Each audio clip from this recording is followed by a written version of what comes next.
South ఇండియాలోనే biggest sorry store మన Varahi silks మన విజయవాడ ఎంజీ రోడ్ లో ప్రారంభం. ప్రాణం పైకి పోవాలి గాని గుంటలో నీళ్లు కిందకి రాకూడదు. దేవుడు లేస్తాడు, 5 నిమిషాల్లో లేస్తాడు. ఓర్చుకో.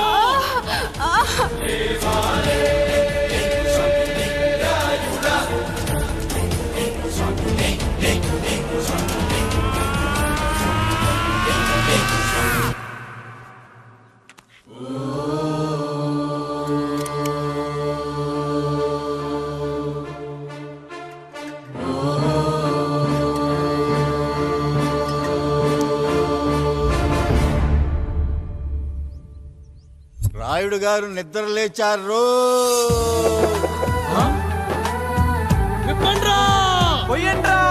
నీవు శారదా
నమస్కారం అయ్యా.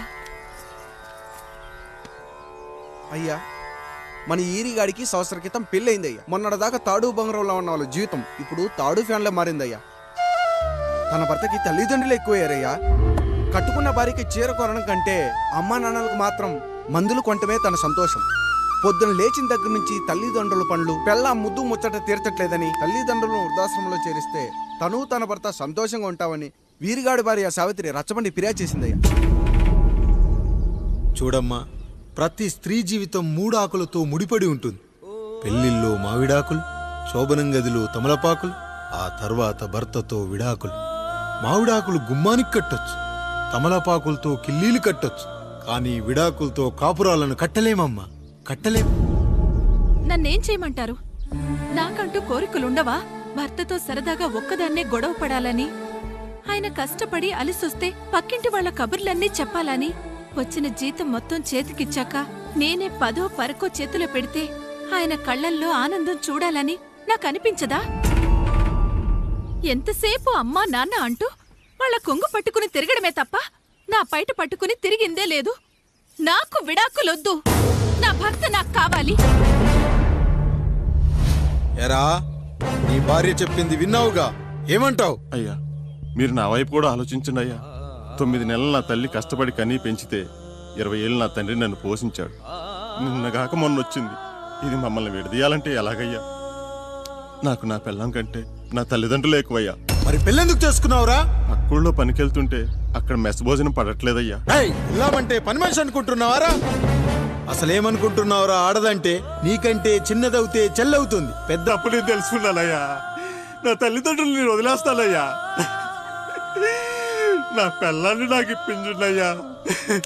నువ్వు తప్పు మీద తప్పు చేస్తున్నావు. నీ భార్యను తిరిగి ఏలుకోవడానికి నీకు హక్కు లేదు. ఈ రాయుడు తీర్పిస్తున్నాడు. ఈ ఈరిగాడు మాత్రం తమ తల్లిదండ్రులతో ఉండాలి, కానీ ఈవిడకు మాత్రం భర్త కావాలి. ఈమెకు అభ్యంతరం లేకపోతే నేను పెళ్లి చేసుకుంటాను.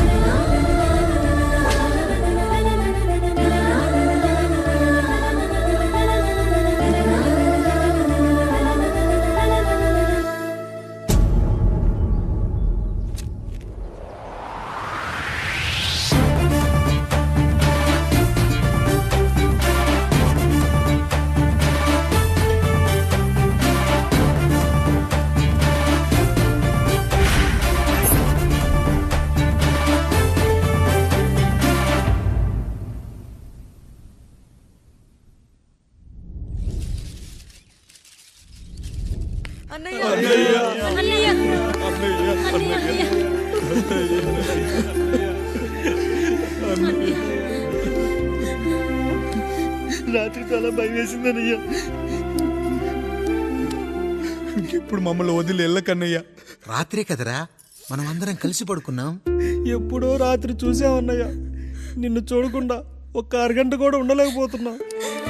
నిన్ను చూసి చాలా రోజులైనట్టుంది అన్నయ్య. రాత్రంతా ఎక్కడికి వెళ్ళావన్నయ్యా? అసలు ఎక్కడికి వెళ్ళారండి?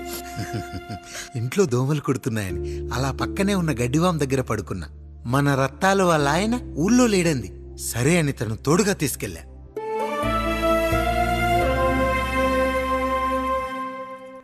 మీ సావుకటే మీ కుటుంబం నుంచి మిమ్మల్ని విడదీయాలయ్యా. అప్పటి వరకు మేము కళ్ళు తెరిస్తే మా కళ్ళ ముందు ఉండాలి, కళ్ళు మూస్తే మా కళ్ళలో ఉండాలయ్యా. నమస్కారం రాయుడు గారు.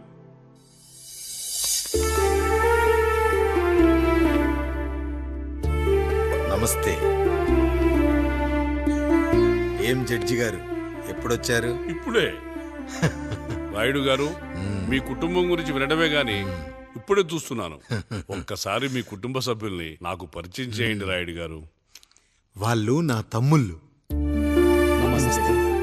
నమస్కారం. మొత్తం ముగ్గురా?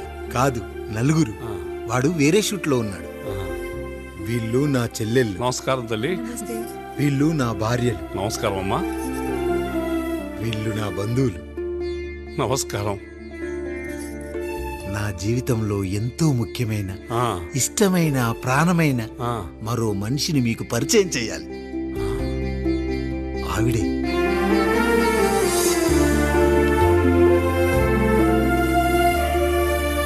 నమస్తే తల్లి. ఆవిడ మా పని మనిషి. ఆ? తను వాళ్ళ అమ్మాయి. నాకు కూతురు లాంటిదే. ఆహా.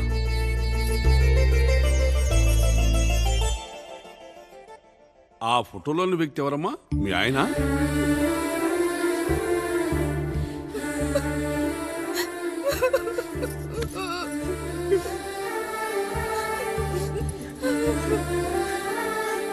చనిపోయారా? అయ్యో లేదండి. ఎక్కడ పడితే అక్కడ, ఏది పడితే అది వాగుతున్నాడని పోలీసులు నగర బహిష్కరణ చేశారండి. మళ్ళా ఎప్పుడొస్తాడు? నెక్స్ట్ సీన్కి వచ్చేస్తాడండి. ఈ అనుబంధాలు, ఆప్యాయతలు చూసిన తర్వాత నాకు ఒక కోరిక కలుగుతుంది రాయుడు గారు. మీరు కాదనరనే ధైర్యంతో అడుగుతున్నాను. అడగండి. నాకు ఒక్కతే కూతురు. ఆమెని మీ కుటుంబంలో సభ్యురాలుగా చేసుకుంటారని. తప్పకుండా. నా భార్యలకు అభ్యంతరం లేకపోతే తనను నేను పెళ్లి చేసుకుంటా.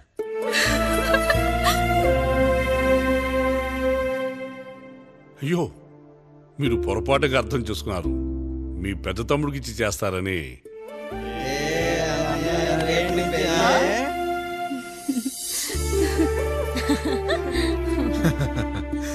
తప్పకుండా తప్పకుండా ఒక మంచి రోజు చూసుకొని మీ ఇంటికి అమ్మాయిని చూసుకోవడానికి వస్తాం. ధన్యుణ్ణి రాయుడు గారు, ధన్యుణ్ణి. రండి రండి రాయుడు గారు. మీలాంటి పెద్దలు మా ఇంటికి వచ్చి మా అమ్మాయిని మీ కోడలుగా చేసుకోవటం. ఇంకా రాయుడు గారు ఏంటి బావగారు? బావగారు అని పిలవండి. సంతోషం. రండమ్మా. త్వరగా అమ్మాయిని పిలిపించండి. మా వాడు అసలే ఆగలేకపోతున్నాడు. మా వాడు చిన్నప్పటి నుంచి అంతేనండి. కక్కొచ్చినా ఏమొచ్చినా ఆపుకోలేడు.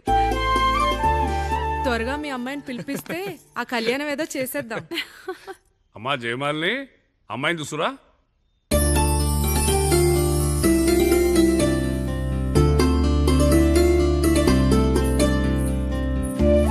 కూర్చోమ్మా. నువ్వు కూడా అబ్బాయిని చూడమ్మా.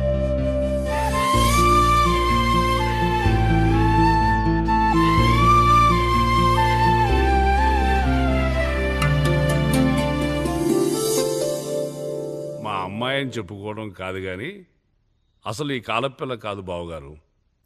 రాత్రంతా బయట తిరిగినా కోడి కుయ్యకు ముందు ఇంటికి వచ్చేస్తుందండి. మళ్ళా ఊరంతా నిద్రలేగిస్తే తప్పుగా అనుకుంటారు కదా. తను తిరిగే స్నేహితుల్లో పచ్చి తాగుబోతులు, తిరుగుబోతులు ఉన్నారు. కానీ ఆ విషయాన్ని తన మనసులోనే పెట్టుకుంటుంది కానీ స్నేహితుల గురించి ఎప్పుడూ చెడుగా చెప్పింది లేదు బావగారు. దీని చిన్నప్పుడే నా భార్య కారు డ్రైవర్తో కలిసి పక్క సందులోనే కూరగాయల మార్కెట్కి వెళ్ళి తప్పిపోయారు. అప్పటి నుంచి ఎంత వెతికించినా మా డ్రైవరు కనపడలేదు, నా భార్య దొరకలేదు.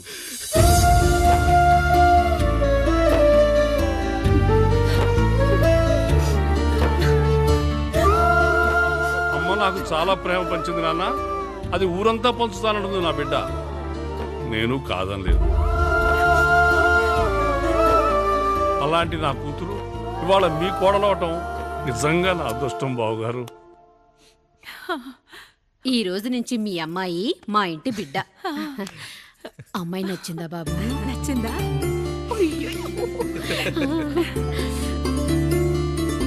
వాడికేం తెలుసు అన్నయ్య గారు, చిన్న పిల్లాడు.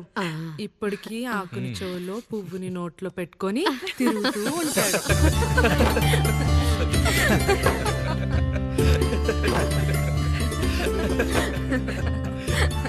ఇంకంత శుభం అన్నమాట. ఇక తాంబూలాలవి మార్చుకుందాం. ఒక నిమిషం ఆగి, నేను చెప్పేది నువ్వే.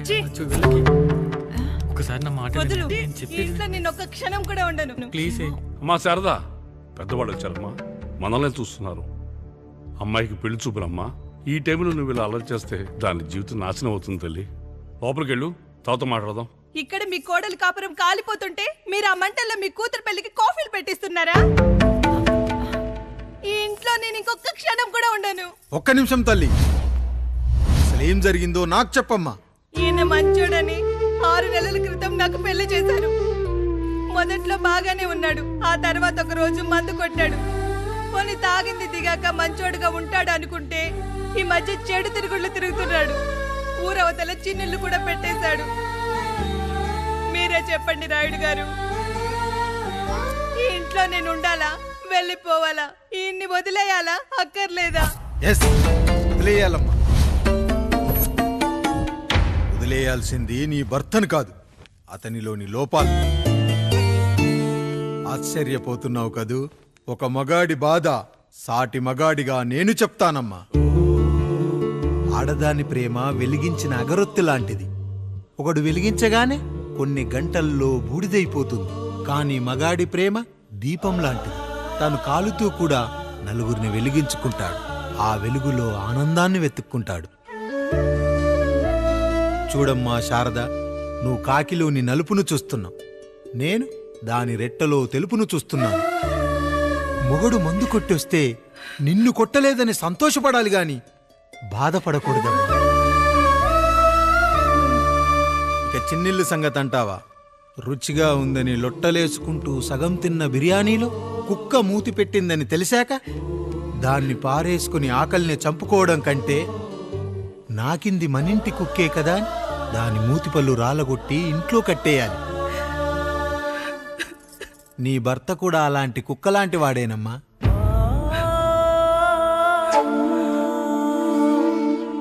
ఆడదానికి వయసొచ్చాక 3 ముళ్ళేసుకొని 90 ఏళ్ల జీవితం గురించి కలలు కంటుంది. అదే మగాడు 3 ముక్కలాడి 90 ml మందేయాలని కలలు కంటాడు. హౌస్లోనికి హౌస్ కీపింగ్కి తేడా తెలియని అమాయకపు జాతి అమ్మా మా మగజాతి. పండగ పూట తినే పాయసం రుచి గురించి మీకు తెలిసి ఉండొచ్చు. కానీ గరళం కంటే చేదుగా ఉన్న బ్రాందీని కక్కలేక మింగలేక తాగే ఆ బాధ ఒక్క మగాళ్లకు మాత్రమే తెలుస్తుంది. కష్టాల్లో ఓదార్చిన మందును సుఖాల్లో మర్చిపోకూడదని తాగడమే కాని మాకు మాత్రం తాగాలని ఆశుంటుందా తల్లి? చివరిగా ఒక్క మాట, కష్టాలు పొంగల్లో మిరియాల్లా మనకే వస్తాయి, కానీ సంతోషాలు ఉప్మాలో జీడిపప్పులా పక్కనోడుతో ఉంటాయి. ఎదుటివాడి ఉప్మాలో కూడా పనికిరాని కరివేపాకుంటుందని సర్దుకుపోవడమే జీవితమమ్మా. రాయుడు గారు, నన్ను క్షమించండి. రాయుడు గారు, నన్ను క్షమించండి. నా తప్పు నేను తెలుసుకున్నాను. ఈ రోజు నా 2 బిడ్డల జీవితాన్ని కాపాడారు రాయుడు గారు. ఈ శుభ కార్యక్రమాన్ని కూడా మీరే జరిపించండి. తప్పకుండా.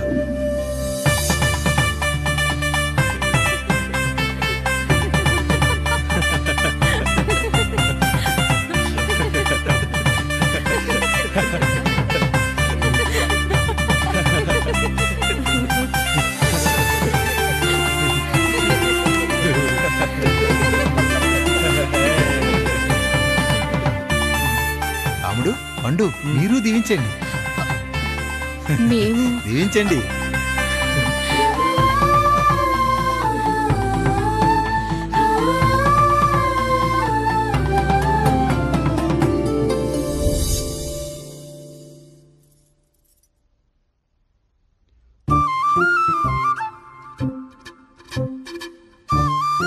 తింటారా?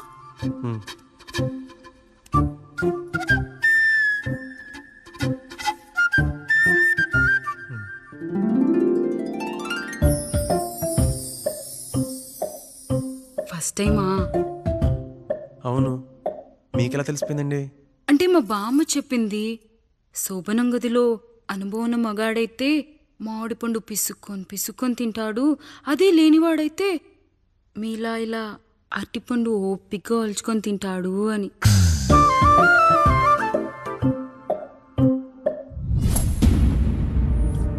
ఏంటవి? అవేంటో తెలీదా? ఫ్రెండ్స్కి పెళ్ళని చెప్తే హ్యాపీ బర్త్డే అనుకొని బెలూన్స్ ఇచ్చారు. ఫీల్ అవుతారు కదా అని 4 అక్కడ కట్టాను.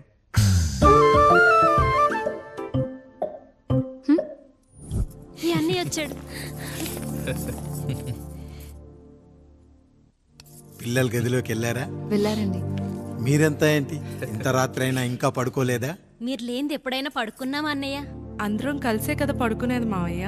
సరే సరే, అందరం పెద్దోడి గదిలో పడుకుందాం. ఈ రోజు వాడి శోభనం కదా, అసలే కొత్త. పక్కనుంటే ధైర్యంగా ఉంటుంది. పక్క నుండి దగ్గరుండి జరిపిద్దాం. పదండి.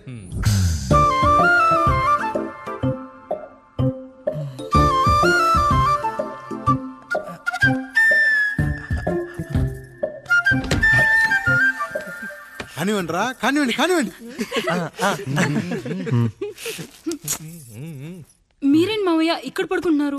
అదేంటమ్మా పెద్దోడా, చెప్పలేదా? మేమంతా కలిసే పడుకుంటామమ్మా. నువ్వు మాతో పాటే. అవును భార్గవి. మీరు ఊరుకోండి. మీరు ఇక్కడ పడుకోవడం నాకు ఇష్టం లేదు మావయ్య.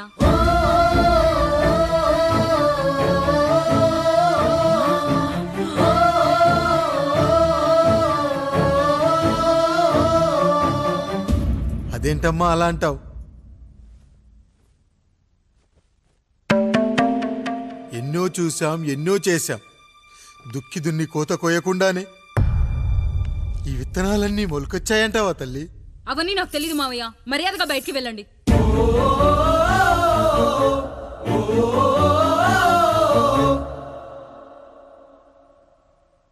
కనీసం ఆ మూలనైనా పడుకుంటామమ్మా. నువ్వైనా చెప్పరా పెద్దోడా? అంటే తను ఇబ్బంది పడుతుంది కదా నాన్న.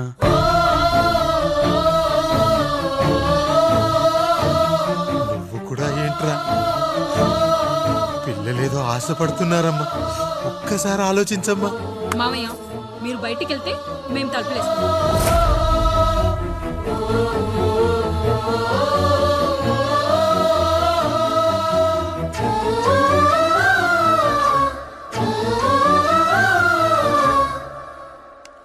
వేసుకోండి అమ్మా, వేసుకోండి. తలుపులు వేసుకోండి.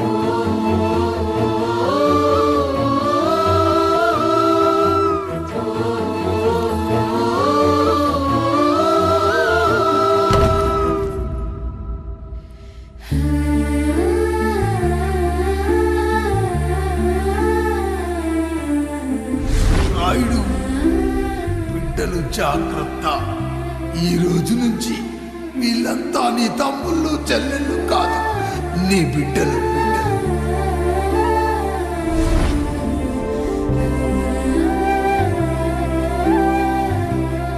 జానకి, ఏమండి? సావిత్రి, ఏమండి? లక్ష్మి, ఏమండి? మన గదిలోకి పదండి. ఇక నుంచి ఎవరి పిల్లలతో వాళ్ళ గదిలోనే పడుకోవాలి. ఇది ఈ రోజు నుంచి ఈ వంశానికి రాస్తున్న కొత్త శాసనం. అయ్యా అలా అరకండి అయ్యా. మీరు లేకుండా మేము ఎప్పుడైనా విడిగా పడుకున్నాము. అంతా కలిసే కదయ్యా పంచుకున్నాం. వెళ్ళరా వెళ్ళు. నీకు భార్య ఉంది, నీకు పడగది ఉంది. వేసుకోండి రా, మీరు వేసుకోండి. తలుపులు వేసుకోండి. మీరు కూడా ఏంటండి పిల్లలేదు? చిన్నపిల్లల వాళ్ళని ఉయ్యాల్లో ఆడించేటప్పుడు పక్కనే ఈ నాన్న కావాలి, బడికెళ్ళేటప్పుడు పక్కనే ఈ నాన్న కావాలి, గుడికెళ్ళేటప్పుడు కూడా పక్కనే ఈ నాన్న కావాలి. కానీ శోభనం గదిలో మాత్రం పక్కనే ఉంటానంటే బరువయ్యాను జానకి, బరువయ్యాను.